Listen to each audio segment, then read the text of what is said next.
The prequel of Game of Thrones House of Dragons is about to release, and like all fans of the show, I'm eager to know what the plot of the show would be. From the trailer, it seems that the show is centered around dragon-wielding Targaryens. Speaking of Targaryens, the last season of Game of Thrones was particularly upsetting to the fans of the show, because the fans' favorite Targaryen, Daenerys, was suddenly turned from a messiah to a genocidal tyrant, and finally in the last episode was killed off by her lover. The fans of the show were not happy with this 360-degree turn her character did. As expected, a lot of hue and cry was made about the way show was finished off, and how Daenerys did not get what she deserved. People could not understand how could someone who was the force for good could suddenly turn into evil. Some said that the writers of the show were closet misogynists for writing this kind of fate for an iconic women character. While some noted critics said that since the show is so popular, makers could not show a revolution succeeding as it could influence the rise of such movements across the world. While there may be some merit to such arguments, but on the contrary, can we argue that ending for Daenerys was fitting to her character arc? In this video, I will try to think of the reason why the writers of Game of Thrones have written this kind of ending for Daenerys, and why they think that she got the ending she deserved. Number 1. Noble in theory but quite the opposite in practice. While the criticism that writers of Game of Thrones are misogynists for writing this kind of ending for Daenerys may seem like a valid criticism to some, but what such critics forget is that while Daenerys' promise for the better world is genuine, and as history shows us, there were and are no dearth of leaders whose ideas were noble on paper but turned out quite the opposite when put in practice.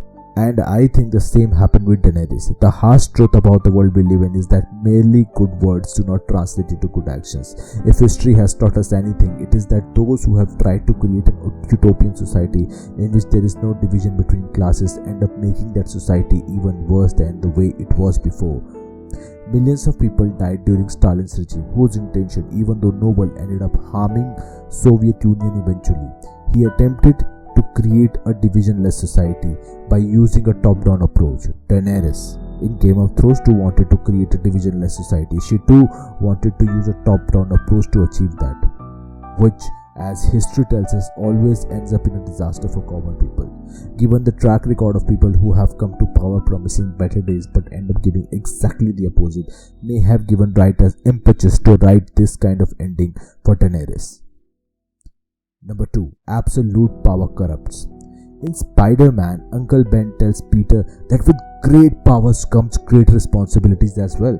If I was a dialogue writer of the film, I would also add that with great powers in the hand of few also leads to the powerlessness for the majority of the people.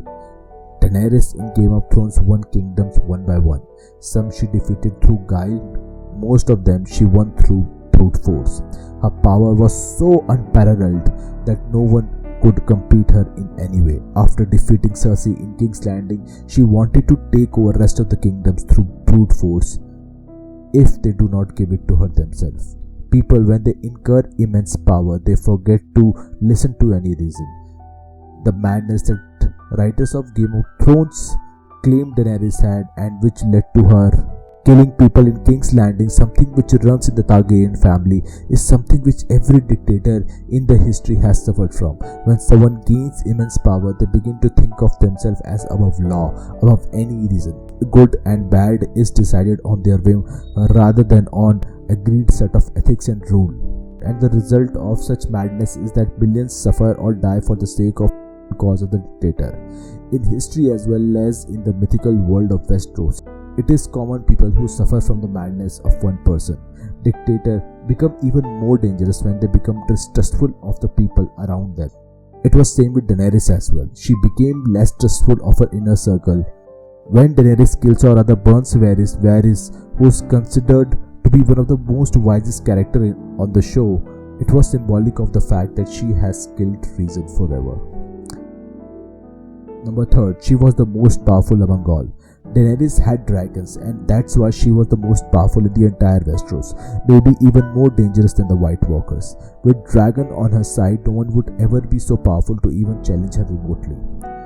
Being a Targaryen, only she could control dragons, and that is why she would be the most powerful person in the entire Westeros.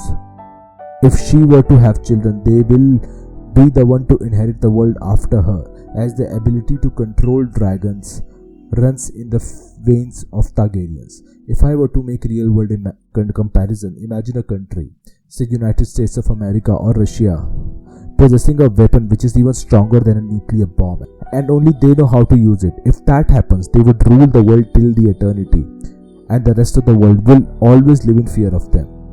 It was the same in Westeros, with Daenerys having all the power. Since her power can't be challenged, she will become de facto ruler of the world, and there can be no challenge to what she decides to do. And I think the writers of Game of Thrones were not interested in making sequel of the show. Otherwise, we would have seen Daenerys turning total fascist, and then somehow she would be defeated. But to have a right end for the show, it was only justified that she would be killed and someone else be given a throne in her place, so that there could be some fair distribution of power in the world of Westeros. Game of Thrones very subtly critiques power. Its allusions to real world is much closer than it appears to be. Coming to the conclusion, I would say yes, the decision for the writers to kill off Daenerys was the right one, however unpopular it may seem.